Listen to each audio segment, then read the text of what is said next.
સુરતની પાંડેસરા પોલીસ દ્વારા ગોવાલક ઉપર આવેલ ઉમિયાનગરથી 4 વર્ષની ગુમ થયેલ બાળકીને હેમખેમ શોધી પરિવારને સોંપી એકવાર હજુ પાંડેસરા પોલીસથી સરાહનીય કામગીરી સામે આવી છે। આજે સવારે 10 વાગ્યાના અરસામાં ગોવાલક રોડ ઉપર આવેલ ઉમિયાનગરથી 4 વર્ષની બાળકી રમતા રમતા ગુમ થઈ ગઈ હતી, જેમાં બાળકીના પરિવાર દ્વારા બાળકીને શોધવાના પ્રયાસો શરૂ કર્યા હતા, પણ મળી આવી ન હતી।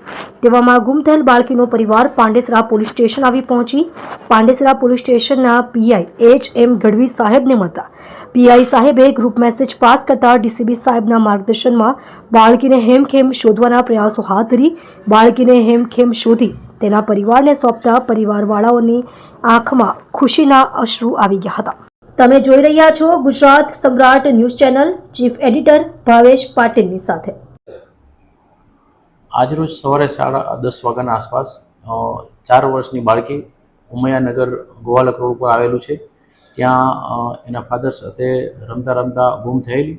ત્યારબાદ એ લોકોના પરિવાર દ્વારા બાળકીને ઢૂંઢવાનો પ્રયત્ન કરેલો, પરંતુ બાળકી નહીં મળતા 1 વાગે પોલીસ સ્ટેશન આવી અને જાણ કરતા તત્વરી અમારા ડીસીપી સર શ્રી તથા અમારા એસીપી સર શ્રી સૂચનાના માર્ગદર્શન મુજબ તાત્કાલિક અમારી જે સુરત શહેરની એસઓપી મુજબ અડધી કલાકની અંદર 30 મિનિટની અંદર આખું અમારું જે પોલ્યુશનના ડિસ્ટાફ ચોકી પીએસઆઈ પીઆઈ તમામ માણસો ત્યાં પહોંચી અને એની શોધખોળ ચાલુ કરી દે છે। અને જો અડધી કલાકમાં ન મળે તો ત્યારબાદ ક્રાઇમની એસઓજીની અને સુરત શહેર આખી પોલીસની મદદ લેવામાં આવે છે, પરંતુ અડધી કલાકની અંદર જ અમારી જે ટીમ હતી, અમારા જે પોલીસ હતી, ડિસ્ટાફ હતા, પીએસઆઈ હતા, અમે લોકો હતા, સર્વ અમારી આખી ટીમ જઈ અને બાળકીને અમે ગણતરીના મિનિટોમાં ગોતી લઈ અને બાળકીના મા બાપને બાળકી સુપરત કરેલી છે।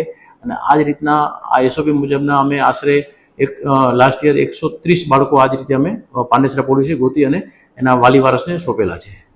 છોકરીના મા બાપ શું કામ કરે છે, ક્યાં રહે છે? છોકરીના મા બાપ ઉમિયાનગરમાં જ રહે છે, છૂટક મજૂરી કરે છે અને છોકરી 4 વર્ષની છે।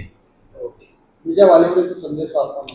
વાલી વારસને એ સંદેશો છે કે તમે તમારા બાળકોનું ધ્યાન રાખો, અને જો તમે કામે જાઓ છો, મજૂરી કામે જાઓ છો, બંને મા બાપ જો કામ કરતા હોય તો સુરત શહેરમાં અને પાંડેસરામાં અમારે ડે કેરનું એક સંસ્થા કરવામાં આવે છે, જેમાં બાળકને સવારે 10 થી સાંજના 6 વાગે રાખવામાં આવે છે, ફ્રી ઓફ ચાર્જ રાખવામાં આવે છે। તો તમે તમારા બાળકને અત્રે આવી અને મૂકી શકો છો અને બાળકને સેફ અને ત્યાં રાખી શકાય છે, અને એ લોકો રમવાનું જમવાનું બધું જ આપે છે। તો ડે કેરમાં તમારા બાળકને સોંપી અને તમે જાઓ એવી અમારી ખાસ તમને લોકોને ભલામણ છે, જે માતા પિતાઓને।